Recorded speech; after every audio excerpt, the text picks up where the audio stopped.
Hey, yo! Let me talk to you!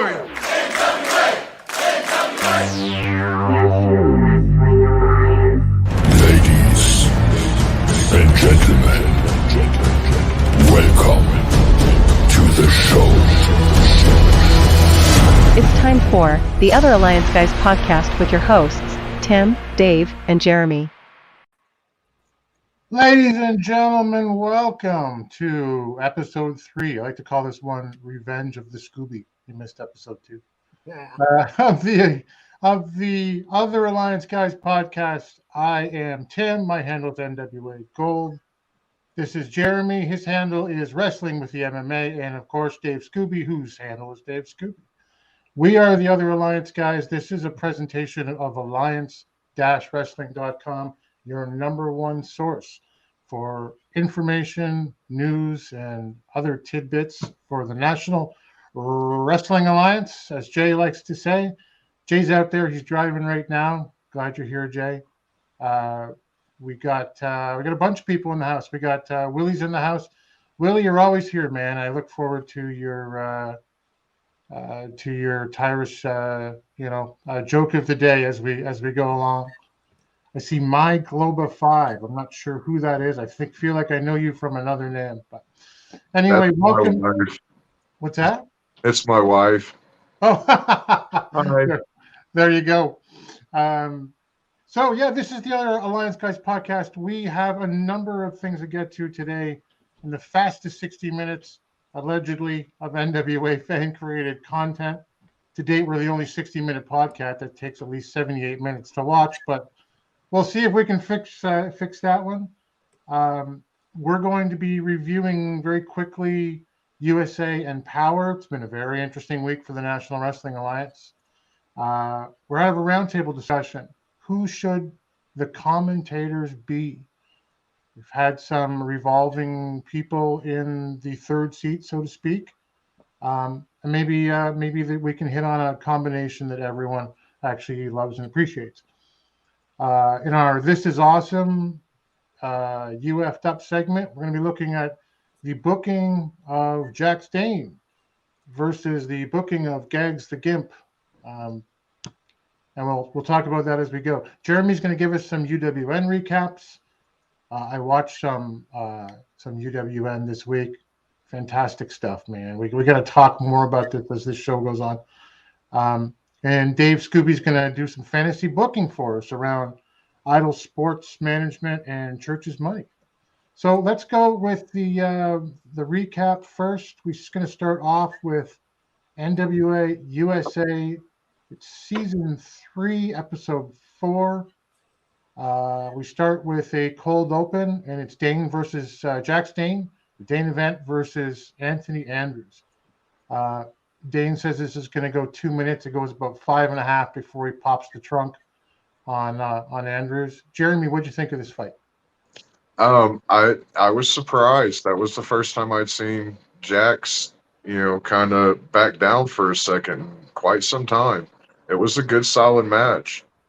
Yeah, there was some surprising offense by Andrews, but Dane gets the job done. He has some weird interactions with the announcers afterwards, but neither here nor there. We have an Aldis interview where the National Treasure comes out and he tells us he's carried the torch in the NWA and restored the legacy of the 10 pounds of gold. He's gone all over the world. He's always represented the NWA fans. He hasn't been given time on Power lately because there's a talent that other people backstage are better at than Nick Aldis is, and that is kissing William Patrick Corgan's butt. He tells us he's the measuring stick. He's going to be the real world champion again. Dave, did you watch this? What did you get out of it? Yes, I did. I think he feels left out. He's not the main person. He's not the focal point. And I don't know if he's just not used to not being the man in charge. He's the national treasure. He's the real world's champion. but he isn't the champion. So that takes him out of the game. Right. Yeah. And I think sometimes that Nick gets a bit of a bad rap around the alliance, but I think from top to bottom, we all will see him as what J. Cal described to me once as a five-tool athlete. He's got Oh yeah, everything. yeah. Don't get me wrong. He's a great wrestler, Yeah. great representative for the NWA. But at this time, when Cardona took his shine away, even though he didn't take the title from Nick, Nick looks at himself as the torchbearer for the NWA. He has been the real world champion since NWA Power came into existence. He sure has. Yeah. He has been the measuring stick. It's interesting though that he's a face who thinks he's a heel, or excuse me, he's a heel who thinks he's a face. Got that backwards. But we go to Magic Jake and CJ have an interview with May. It's kind of funny. It's immediately CJ and May begin to speak Portuguese. Jake's like, it's my interview time. He just leaves. Um, Yeah. Nothing really into this whatsoever than a quick laugh. Jeremy, anything from you? Uh, the only thing I have is, why did she present a blue Bic lighter? There at the end, CJ, she pulls a blue Bic lighter out of her gauntlet, and then she just kind of Vanna White presents it for a second right there at the very end. It I did not see that. I missed that somehow. We got to learn Portuguese, like you were saying last week, Yeah. so we can find someone who knows how to speak it. Yeah. And we move on to really one of the only two matches on USA, although this is hardly a match. It's Angelina Love versus Genocide. It is, some technical and aerial activity. Seems to start great, but within 2 minutes or so, Angelina Love gets herself counted out, and it's Genocide by countout. Dave, did you see anything in this match? It threw me, being that Angelina Love, if you've watched any of her old TNA work, she can go in the ring. Granted, Genocide is a big girl and she can handle herself, but it sort of threw me that the match ended the way it did, and then she crawled away. And I don't know if they're setting something up with the beautiful people, therefore taking Velvet out of commentary and having her be more of a manager, since she's, I believe, officially retired, is no longer able to wrestle. Right. But I mean, bring them back, have her manage, do some underhanded tactics, double teaming without her actually getting involved physically, Right. or too much physically. But it threw me. I'm actually wondering where this story is going. Yeah, I was going to, I guess we can bring it up in the commentary when we talk about that in the roundtable in a sec. But yeah, this does open up some possibilities as well if Velvet goes into a managerial role. Obligatory Willie Bowen Tyrus joke. When Tyrus does commentary, he needs room for his buffet table with food and drinks. He's relentless, everyone. Willie is relentless. After that, however, we have, okay, maybe you guys are more skilled in knowledge in this one. You have Rush Freeman and his big brother, who, I don't know if they've mentioned his name on NWA TV yet, but my understanding through social media is that it's Rolando.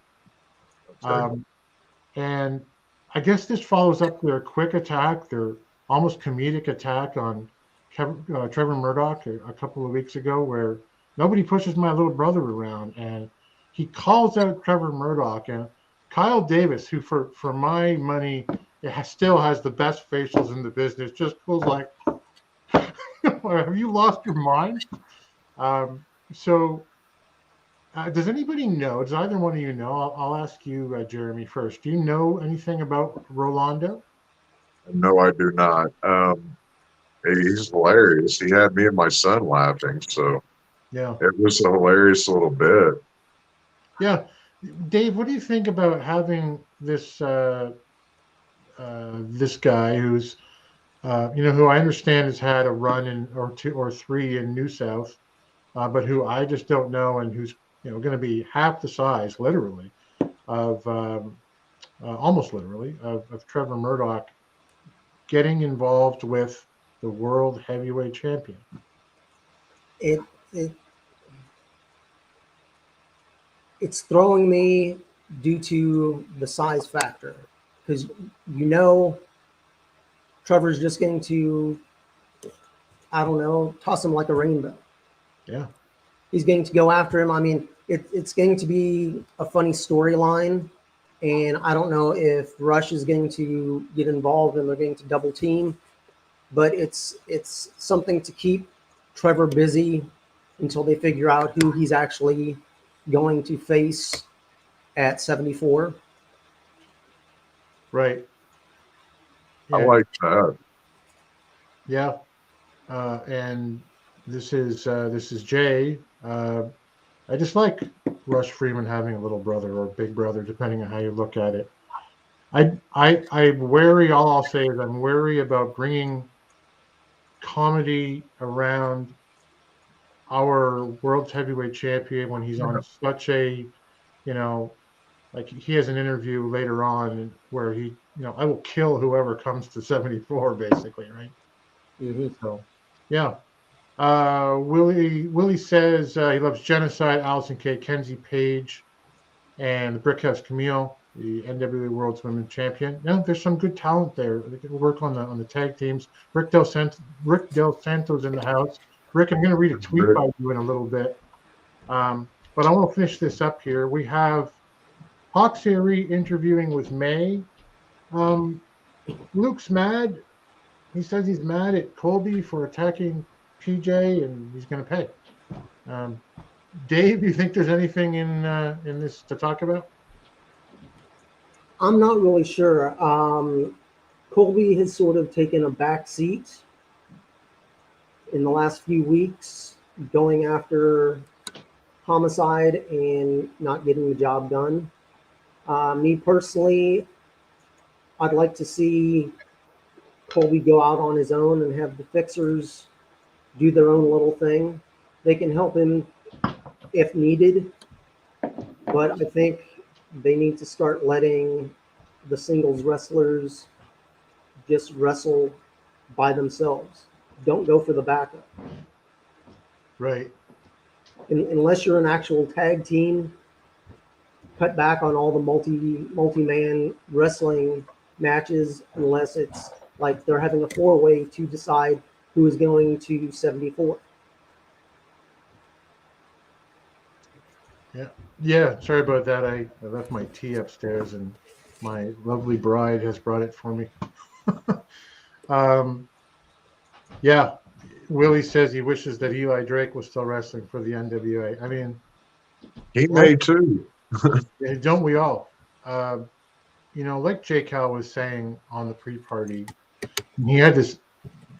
Jay, if you're still listening, he had this really amazing opening for the first quarter of the show where he talked about, the history of the NWA, and he focused at one point on how this is a niche market inside as fans, inside another series of niche markets, and someone like Eli Drake is just too talented to stay for too long. We're going to lose guys like Eli Drake as we go, at least for the foreseeable future. He is sorely missed, and I don't know about Max Dupree. I don't watch WWE or AEW, but I wish him all the best. He was an amazing talent. Stanley's Drill. Stanley's Drill is he interviews Mercurio, and I cannot roll my R's, so I can't say it properly. He's got questions like, "Who do you think you are, Mercurio? What gives you the right?" And just keeps passing the microphone. What's with your hair? Do you think you're better than me? All of that kind of stuff. It is a comedy bit. Jeremy, what did you think of Stanley's Drill? Um, it worked. It was funny a little bit. Um, I'd like to see where this Mercurio Jamie Stanley thing's going. I think they'd make it a nice butting heads tag team down the road, possibly. But it was good. It was funny as far as the comedy bits go. Dave, what did you think? Um, it was funny. I could see them possibly doing a tag team after they possibly do a couple matches against each other, seeing that they may work better together than against each other. Yeah, yeah, that's true. And I think Jay might have mentioned this on the Big Show a couple of weeks ago. Did you guys see the footage? And if you haven't, anyone is listening, you got to look it up online. Yes. You know what I'm going to say already, right? Right. Mhm. Yep. Mercurio chasing down Natalia Markova's purse thief, basically. And they've got him in a Walmart just tackling this guy. And it all worked out for the best. And, but it's a great story just to go if you want to read about, I think they mark him as Brian Idol, but yeah, it is. It was a cool story. We had May interview Camille, Dave.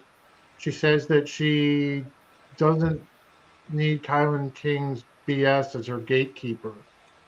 I feel like I might have missed something. I wasn't sure that Kylan King actually had said that at that point. I think she says it later in Power. But Yeah.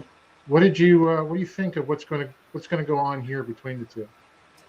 I think they're building up the students of Bubba, Bully Ray, and it can go 274 and possibly beyond, but I don't see them taking the belt off of Camille anytime soon. If anything, I mean, Kylan is.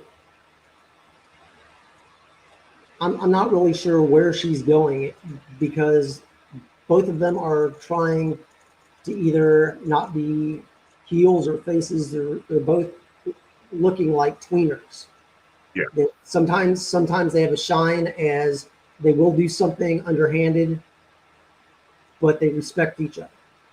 Right. So I'm not sure where the story is going, but I'm glad to see Kylan getting a little rub. Plus, down the line, I mean, size-wise, they match up. So, I mean, this can go on for 6 months, a year, who knows how long. Always smell something in the back pocket. Yeah. Jeremy, do you think that, do you like the way they've built up Kylan King as a legit contender for their unstoppable women's champion? Yeah. I like the buildup that they've given her. It's been a slow, good, consistent buildup. They haven't rushed it or anything. I don't really care for the whole gatekeeper thing, but I understand why they're putting it in there into the storyline. Right. Yeah, I hope that they're able to build up other legitimate threats as well so they can have waiting in the wings.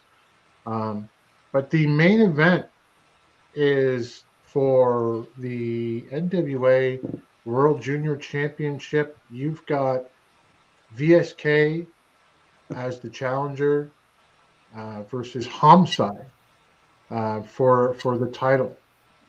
Jeremy, what'd you think of the match? I was quite impressed with BSK in this one. He was on the offensive for the mass majority of the match. And this is my first time seeing BSK. Is anything he's done is in the NWA. So I was quite impressed with it. Yeah. Yeah, Dave, anything to add? Just VSK, I mean, solid worker. Down the line, I'm not sure what they're going to do with him, being that the wrench was thrown in with Cardona being injured. But if they can keep the Cardona family in the storyline, even as a backup, I think he represented the Cardona family very well. Yeah, it was. He didn't get the job done, but almost. Yeah, it was an impressive matchup. Back and forth with the suplexes. There's a tiger driver, there's a Koji cutter, but Homicide gets that job done.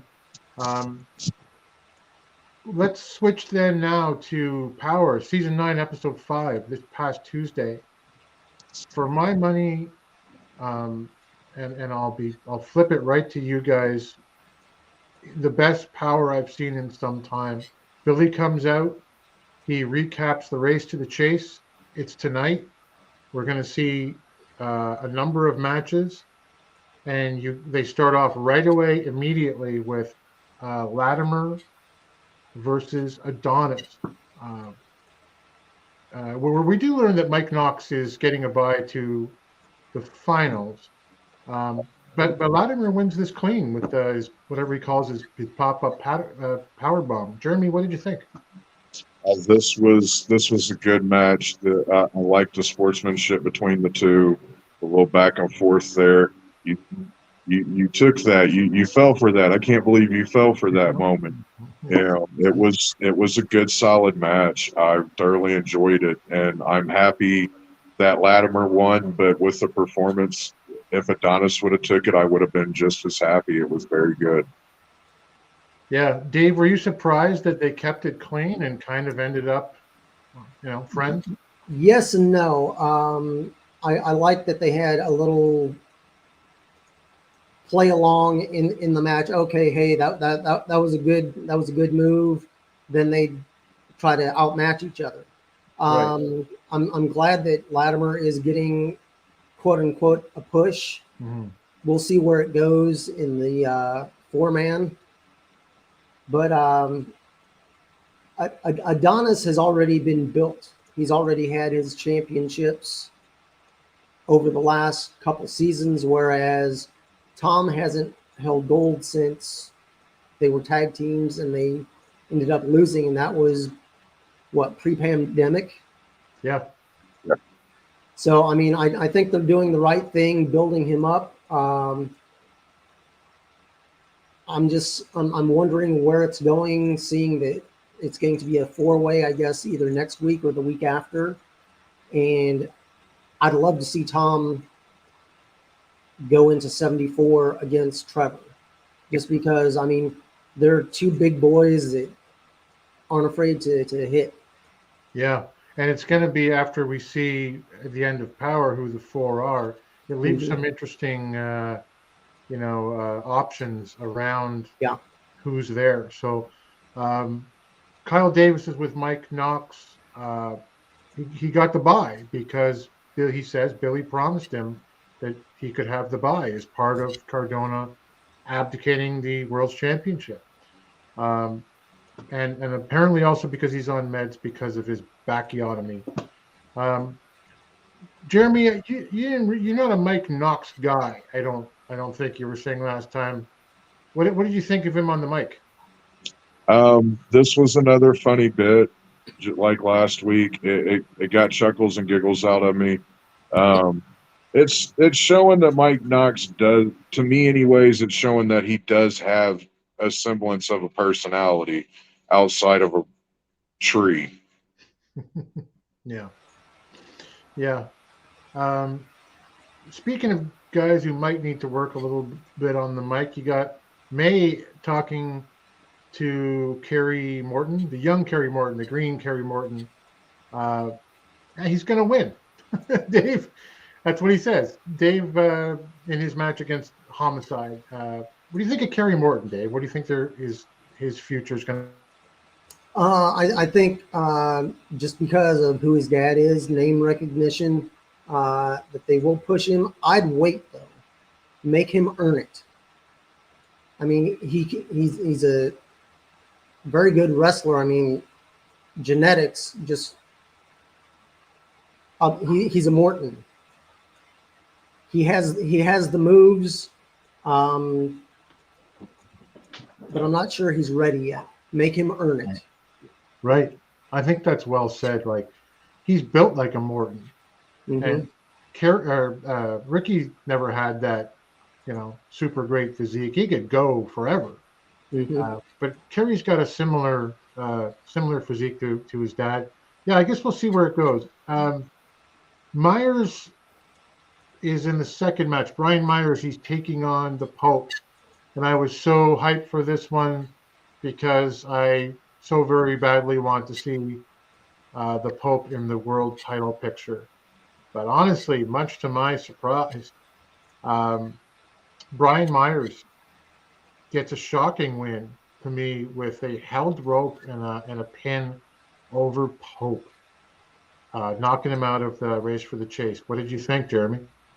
Um, I understand why they put him over, but I didn't. No, I didn't care for it. Yeah, like just to Dave's point, like has he earned this? I don't know, but Dave, what did you think of it? It threw me for a loop. I understand the story they may be doing is the Cardona family, being that Mike Knox is in the four-way. Mhm. Take it by hook or crook. Yep. I mean, as long as they can get somebody to represent the family against Trevor.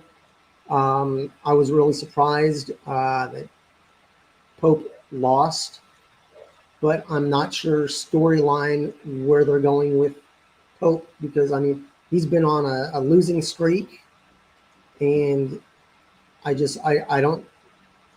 It baffles me. I mean, you have somebody like Pope, and what he's losing. It just, to me, it makes no sense. You're the fantasy booker expert here, and we'll do that in a bit. But when I was blown away too. I was just floored. But it made me think there is one person who really loves the Pope, still has a title shot in her back pocket. Yep. And it made me think, with the popularity of things like Money in the Bank elsewhere, that maybe there's a cash in to be had. And it made me wonder, do baby faces do that? I don't know, but it's something to think about. We had Maeve backstage with Tyrus, Black G's, and Jordan Clearwater. She's gushing over Tyrus for some reason. And then they all get kind of serious over Odinson as they're the challenger for the TV title. Jeremy, is there anything here? This was an odd segment. I didn't care. It was just weird. Again, continuity is the NWA's enemy. She's gushing all over Aaron one week, and now Tyrus this week. Why? Yeah, it was strange. But we do get Allison Kay versus Kylan King in a pretty decent match that has a lot of false finishes and ends with Kylan giving her Excalibuster, I want to call it, that I've never seen before. Heck of a move. To AK for the pin. Dave, what did you think? I thought it was a very solid match. It helped rebuild Kylan. AK has claimed to challenge for the belt, but I think her and Marty are better as a tag team, and down the line, possibly we'll get another rematch. Yep. DK calls it a show stealer. What do you think, Jeremy? Definitely the show stealer. That Excalibuster just looked brutal. AK put up a hell of a fight, but I'm interested to see how this plays out between Camille and Kylan. Yeah. Or Kylan. Yeah, it's going to be interesting.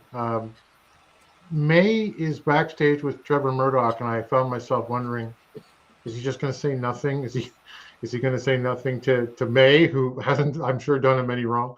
But he does say something. He says that when she brings it up, he lifted the ban on Tim Storm. He asked, or at least asked Billy to do that because it was the right thing to do, which is a very strong signal that Trevor, while being dominant and forceful and a bull is a face. And I think that's that we see it of that. He also says, like I said in the beginning, it doesn't matter who comes to 74. He's just going to break that person in half. Dave, your thoughts about the world's champion in the segment? I think this time around they're doing right by him.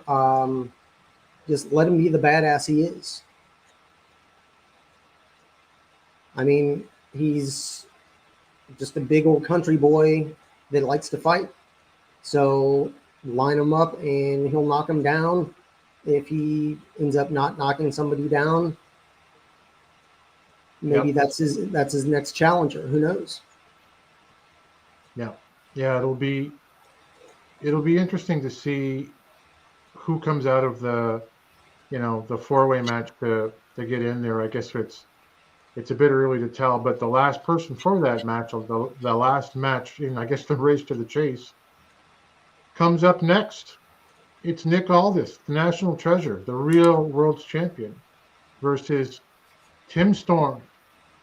And Tim, I mean, there's a whole back and forth around this with there's some slaps throughout the match, some disrespectful slaps from Nick Aldis, kind of letting leak his true colors. But after a ref bump and a couple of perfect storms, it's Aldis who picks up the win by DQ when the ref, returns to see Tim kicking Aldis in the twig and berry, so to speak. Dave, what did you think of this? I'm glad Tim got a chance to wrestle again. But I think the storyline, it went the right way. Tim doesn't need to be wrestling all the time, but I'd rather see him more as a authoritative figure for the NWA.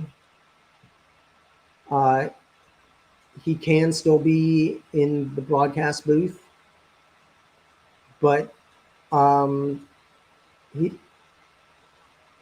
Tim stands up and does what he thinks is right, whether it's right or wrong. Right. And I mean, it's a roll of the dice, and he got caught by the ref. And Aldis is very good at playing head games, and that's how he moves. I'm just hoping that, nothing against Nick, he doesn't need to move on. He and Trevor have already battled each other. There needs to be new blood in the championship storyline.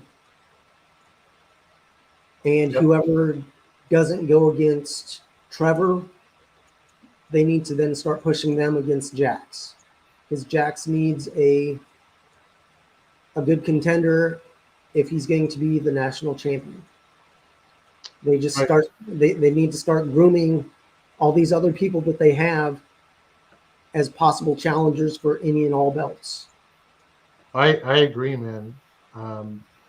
And the only thing I would add to this is that this was the match, although I knew it would be decent. It was the one I was least looking forward to, because even like we're saying, we love and respect Nick Aldis. It's just not right now. It was just like it felt, he and Trevor, as you were saying, Dave, feels so recent. Mm-hmm. And so does he and Storm to me. We've done this before, and I know that the story needed to be told, and it was good to finish it up this way. But there we go. That was essentially Power.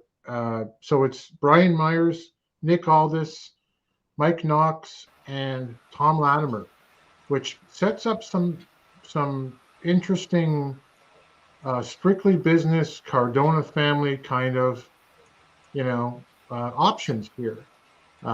We've had Latimer and Aldis, although their last encounter they weren't buddies, but they've been close teammates before. And you've got Mike Knox and Brian Myers. And although Myers hasn't been really around long enough to hasn't been tied in with any of the vignettes of the Cardona family, he's the right hand man there. And Yeah. I kind of look forward to seeing how that plays out. Jeremy, any predictions moving from either one of you guys? Any predictions for how this is going to play out? So, Yeah. no. Yeah. What do you, Dave? I'm not sure if it's quite a prediction, but just going back storyline wise, Brian Myers is just representing the family. Knox has Bully Ray on his plate, so he can still have a good showing. And the last time that Aldis and Latimer had a match, Camille threw the towel in. Right. So I don't know if Camille plays a role in helping him win. Nick doesn't need to go against Trevor. That if they need to push newer people, and Tom has been around since day one, but he hasn't been pushed since his tag with Royce Right. as a wild card. So if they can push him, and I'm not sure if I want to see Camille interfere, but then you also have I'm trying to think who else. Hatchet. Sam Shaw. Yeah, Sam Shaw. And I mean, who knows where he plays in, who his loyalty is, where it would fall. I mean, we all know that they're friends just by social media, seeing pictures of Nick, Tom, and Sam.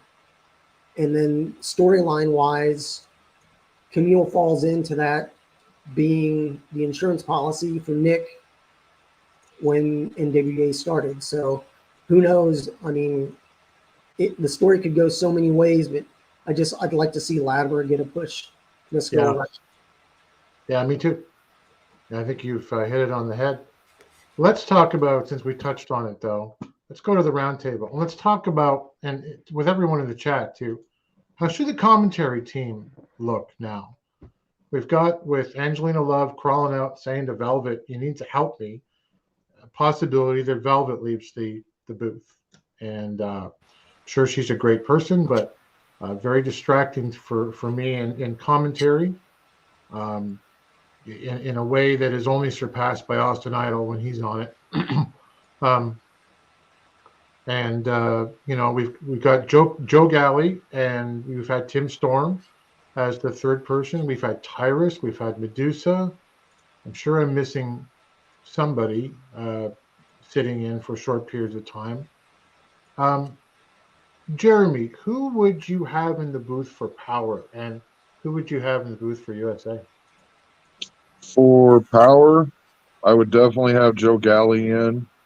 And then if they were going to do an authority figure line, and Willie's going to hate me for this, but if they were going to do an authority figure line, then possibly Tyrus. But if they do an authority figure line, based on my USA pick, I like Joe Galley and Medusa in the booth together.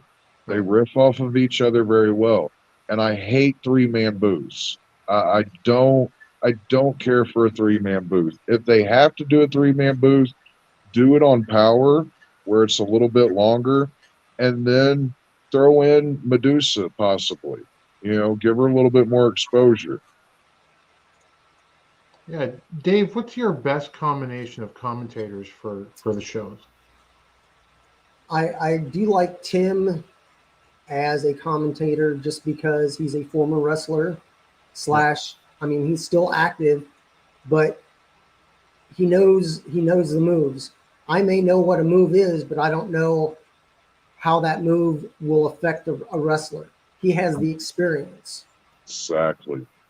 So, I mean, I think you need to have somebody that is a former and or current wrestler, even if they do a rotation of having guest commentators. I mean, as much as people rag on Austin Idol, he's doing his job if he's pissing you off. Mm-hmm. Because he's talking over everybody. He's doing his job. I mean, there's no good without evil, and I'm not saying he's evil in any way, but he's just brash in how he Sure, comes his across. character is, yeah. Yeah, his character. I mean, he's out for himself and his wrestlers. Right. I love that comment about the ex-wrestler. It makes me think of the NFL. And, like where it seems like every two-man booth, or especially a three-man booth, has at least one ex-jock now, Not a Cowboys fan, but, you got Tony, like Tony, like what does it mean when, Mahomes is doing, pulling a 73 YJ out of the back? And he'll tell you, when you get hit there in that, C4 vertebrae, it makes you like, and Tim Storm could really bring that stuff. Yeah. What about this guy right here, Jeremy, underneath here that Cal brings up in Raven? What do you think of that? Why not? He's been doing commentary for a long time, off and on. He did it in WWF for a little bit as Johnny Polo. He did it in WCW here and there. Give me Raven all day. He's one of my anyone new in the booth. I'd love to have Raven in the booth. Yeah, I'll ask you that one, Dave. Is there anyone new who hasn't been in the booth that you'd like to see in there? Not right offhand. I actually like it sometimes when they have Billy come out, but not all the time. I mean, when it's a bigger match, have him come out, and I mean, he can voice his opinion. I mean, he owns the NWA. He can say basically anything he wants. But I mean, right off, I don't think of anybody else, unless they would want to bring out somebody like, I mean, May does a great job backstage, but I think because of the difference, I mean, just English isn't her native language, that it would be a little hard if she would try to do a full match. But I mean, why not bring her out? I mean, her and Markova were having a problem. Why not bring her out as a guest commentator during a Markova match or during a Mercurio match, and they go at it. It furthers the storyline, plus you get a new voice. And I mean, I don't think it would be more than a 4 or 5 minute match if they did bring her out to do guest commentary. Yeah, great viewpoints, guys. Appreciate it. Let's go to, this is awesome. The booking of Jack Stain, and we'll follow it up with UF'd Up, the booking of Gags the Gimp. And I'll tell you the difference and what I mean between the two booking there. So Jack Stain for me has been booked. He looks like a beast, and Jax hasn't been booked this way. He's a different Jax now. He's a cooler Jax now. He's a smarter Jax. This is a former world's heavyweight champion, world tag team champion. He tells us at every turn, North American, national, right? And he's just crushing everyone in his path. And I think the booking to build him up to be the I'll use this, forgive me perhaps, but as a Brock Lesnar like, beast in the ring, but one with some charisma. It has been great. It hasn't been perfect because, as to what Dave alluded to earlier, we've got we don't really have national title contenders for him, and he's wasted a. I mean, it's helped, I guess, but he's perhaps wasted a couple of weeks around Eric Jackson and just popping the trunk on that guy. But I like that they've made him a serious badass threat. Any comments, Jeremy, on how Jax is being booked right now? I I agree with you on the Brock Lesnar-esque booking. He has been made to look unstoppable. Although this week, as we noted earlier, he had a moment of vulnerability there. Like he actually threw his hands up for a second and then rolled out. You know, it was interesting. So I like that little twist in it. I muted myself and I'm talking. Dave, your thoughts on Jax and how he's being booked right now? He's being booked a lot better than he was when he and Crimson were tagging. I'm hoping that they let him be himself. Sometimes less is more. He doesn't need to talk as much. Just let his actions speak for themselves. And I'm not really sure where they're going, but he and Joe Galli, he has something either on Joe or Joe said the wrong thing at the wrong time. And it's just,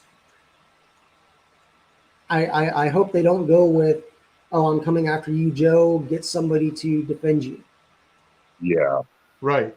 They don't need that. I mean, let the wrestlers be the wrestlers, let the announcers be the announcers, and every once in a while, like Tim comes out from behind the booth and wrestles. Right. But I mean, don't blur the lines. Keep it clean. Yeah. But I mean, I actually like what they're doing with Jax. They just need to keep him strong. And I mean, there's plenty of other people that can battle for the national title, and a win or a loss won't hurt them. I mean, you just need to keep a constant rotation of contenders for all the belts. That, I mean, if they go for the national belt and they can't win the national belt, okay, maybe they can go after the TV title. Or maybe they can find somebody and tag up and go after the tag belts. Right. Yeah. Dane's progressive booking forward relies on those contenders to be ready for him. Yeah. So he's only as good as his opponent. Jay said, just to back to the announcers for a second, what do you think of Raven and Storm on USA and Galley and Idol on Power? For me, no, I'm not good with either one of those, but over to you guys. Keep Idol away from the booth. Yeah.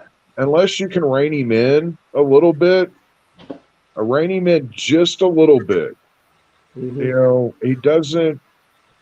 I don't even think then you could rein him in though. Yeah. Hey, Brian Rose is here, friend of the Alliance. Hey, Brian, good to see you. Hey. Thank you for coming. Let's look at the UF'd upside of this of the NWA this week, and that's the booking of Gags the Gimp. When I say the booking of Gags the Gimp, I don't mean the way that, you know, a mirror image of how Dane is being booked. I mean the booking of Gags the Gimp at all on any given program. And I mentioned Rick Del Santo, who's here. He tweeted earlier today, "Sorry NWA, I'm a huge fan. This is when I tune out of your program." And you had a picture of Gags the Gimp there. And it echoes my sentiments, and a lot of people that I know, but I don't speak for everyone here. I don't find anything in Gags like, look, I don't mind humor. The NWA historically has had humor in different territories throughout the throughout the years, the territory years. But I find Gags the Gimp to be forced on me. And Dave, you've been there. I know you've been there ringside to see him. And so, honest question for you: with the fans, is Gags over? Yes and no. He was something new. He's a new quote unquote toy that I guess Billy came up with the concept. If you know who Gags is, you know who Gags is. I'm not going to peel back the curtain. Very good wrestler. Yeah. And I'm happy that this person is getting a chance to wrestle. I myself just don't like the gimmick, especially when they're pushing it on USA, which is on during the day, and there were some kids in the crowd. Me personally, I don't have any kids, but if I did, I wouldn't let them watch any of the matches because I don't want to have to explain what a gimp is. Why are people yelling when he unzips the zipper on his mask? Why do we need another masked wrestler? Right. I think they were trying to go for something different and see if question mark 2.0 would happen. There were enough people that went with the gimmick of Gags the Gimp, and I don't know. Gags sort of fell into James Mitchell's little group, but it's confusing to me. Yeah. Yeah, I think if they're going to continue with them, and I would like to see it go away. I don't think that he's, necessary. But if they're going to do it, then recognizing who's under that mask and playing it out with, the ill-begotten might be an interesting way to go. Maybe there's a rescue there that we could, So we all want to see that guy succeed, and there is some talent here that is, for me, just being wasted in this gimmick, and I see it an awful lot when I'm not seeing a lot of other talented people on the screen that I would rather see. Jeremy, let's go to some UWN results, my friend. Alrighty. Let us know what happened in the United Wrestling Network this week. And as I say this, just before I turn it over to you, if you guys go to alliance-wrestling.com, there is all kinds of championship wrestling from Hollywood stuff right up on the main page right now. Lamb has been busy. So, Jeremy, over to you. I was going to give a quick shout out real quick to our pal Lamb. You can go follow him at CWFH Fan News. That's on Twitter. I believe that's pretty much across the board on his socials as well. So we'll start off with Championship Wrestling for Memphis. The show kicks off with a recap from the Posse and Brad and Skimmerhorn and Uncle Mikey. Then they go straight to the match. Kid Wrestling unlocks Breyer, who had been chained up in the back of the locker room. Breyer runs in to the ring immediately, and then immediately out, allowing Brad and Uncle Mikey to get the roll-ups for the win. Dustin Starr talks with Big Trouble Ben Bishop. He's 6'12", weighs 15% of a metric ton. He's a big boy, and he's good. I like him. Our pal Precious comes out and attacks Big Trouble, and this is just a huge size disparity. So I'm curious to see how this ends up playing out and why Precious even thought this was a good idea. Then we get Derek the King versus Van Vicious. He comes out with the Hollywood Click. There's significant interference from the Hollywood Click, and that allows Van Vicious to get a win with a roll-up and a handful of tights. The main event is Zicky Dice and Ryan Rembrandt for the Memphis Wrestling Internet Championship. Lots of back and forth between both men, flurries of offense, but in the end, Zicky retains with a neck breaker for the 3. Then we get Buff Bagwell comes out. We've got Buff, wrestling center trainee John Dalton, Dustin Starr, Mike Anthony comes out, and then King Cobra comes out to defend his trainees, and that does not end well for King Cobra. And that was the end of Memphis wrestling. Overall, a really good show again. I love what Dustin is doing over in Memphis. It's just quality stuff every week. Then we go to Championship Wrestling from Hollywood. We start off immediately with the Golden Opportunity qualifier match between Shane Haste and former veteran of Championship Wrestling from Hollywood, Fidel Bravo.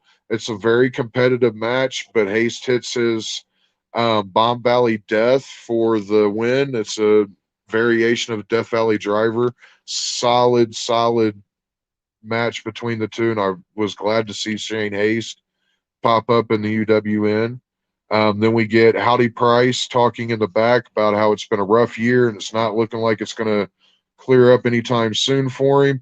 And then we get Levi Shapiro steps in, and you just get the back of him, but it's Levi, and Howdy immediately chips up and he can see the light at the end of the tunnel now, I think. I pop for Levi Shapiro at almost every opportunity myself. Just carry on, though. Yes.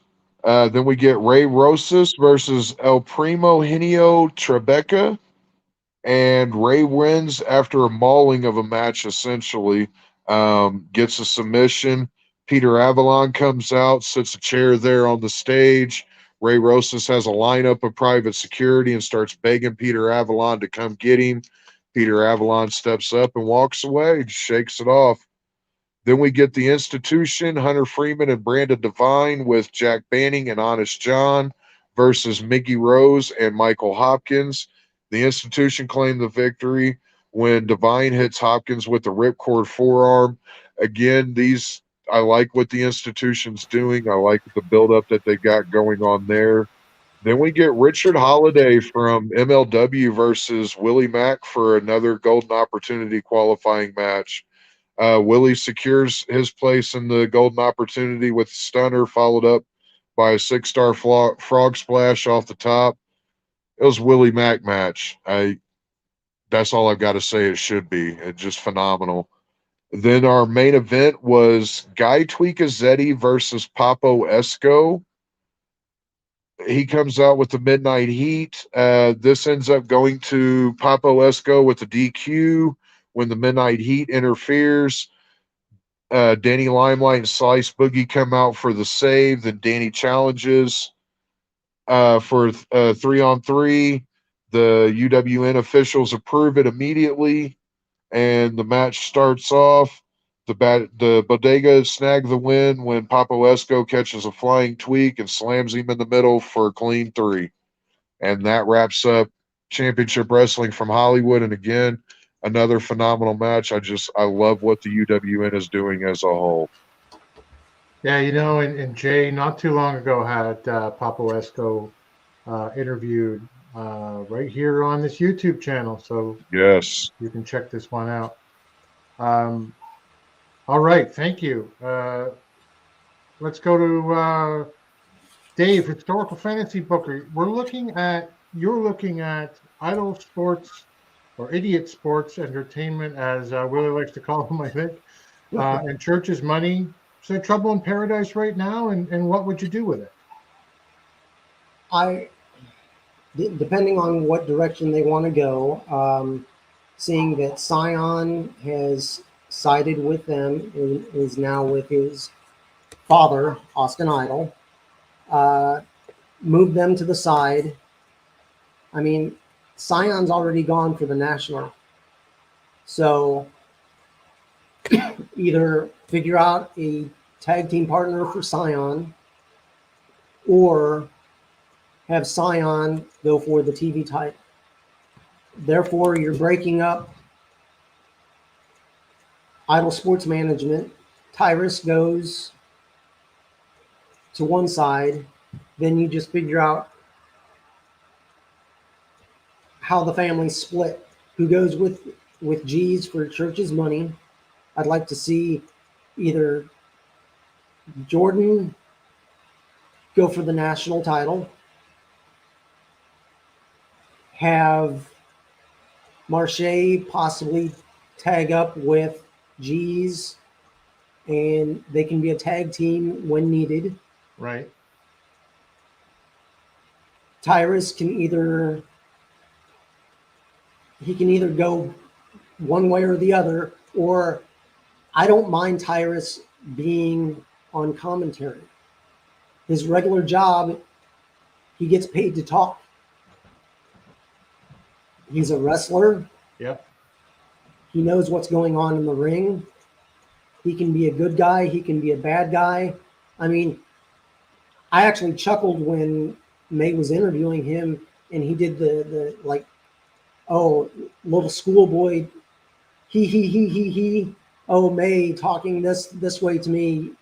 Right. I mean, if you've listened to any of his podcasts that he does with Trevor and a couple of the other guys from WWE and from the NWA, I mean, he can talk. He talks for a living. I mean, I myself, if he can't go in the ring, put him on commentary. Yeah, and I don't think anyone disagrees that that's a great place for Tyrus. Not just somewhere, put him over there and get him out of the ring. He's good at it. Oh yeah.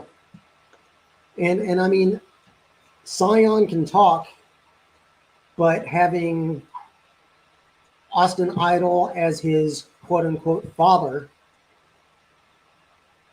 they can both do the talking and the storyline can go. I mean, Scion being the good guy, whereas Austin interfering on behalf of, oh, I did it for you, son. I did it so you can win.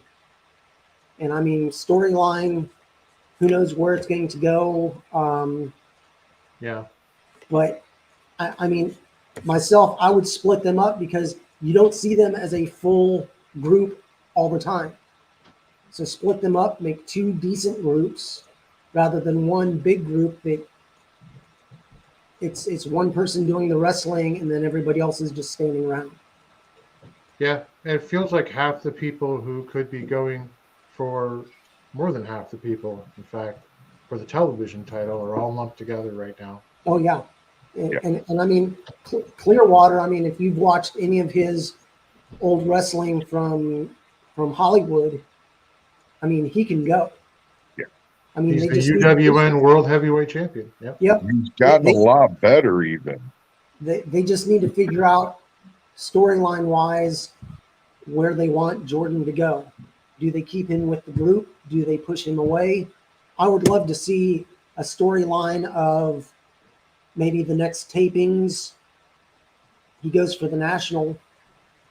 And I mean, first it starts off as a tag team with Jax and someone else and Jordan and someone else. Oh, it's a tag match. It's this, it's that. However, you need to get to that storyline. He needs to be pushed. Yes. And I mean, they've already used him against Tyrus for the TV title. So it's not out the window, but unless you have a new TV champion, it's already happened. So move him to the national and see if you can build him up. He doesn't have to win. He just needs to look strong. Yeah. Give him a reason to stay with the NWA. Yep. Because his time is if they don't give him a reason to stay, his time with the UWN, the NWA, that's very short. That's a very short timeline, I feel. The kid is phenomenal. Yeah. I think it's some great points, guys. And the only thing I would add is, for me, the Scion experiment is long since over. So, Yes. like, if you wanted to wrap it up, if they were thinking that the same way, I mean, the NWA, maybe there's something that can be done where, he's done. He's not Idol's kid, and he's devastated. He's out, and that guy under the mask has some pedigree to some small degree. He has another masked persona that has achieved some fame elsewhere that perhaps could be used. Maybe that could be brought in. But I think those are great, great ways that we can go. We did it in almost an hour this time. We're at 5 minutes over, which is so far the quickest. So I'm going to remind everyone to tune into the Alliance Guys podcast with JCal and DKM and Jaden tomorrow night after 8 p.m. at 8 p.m. Eastern, 5 p.m. Pacific. JCal is redrawing. I should put this here. He's redrawing for one of these two belts you see right here.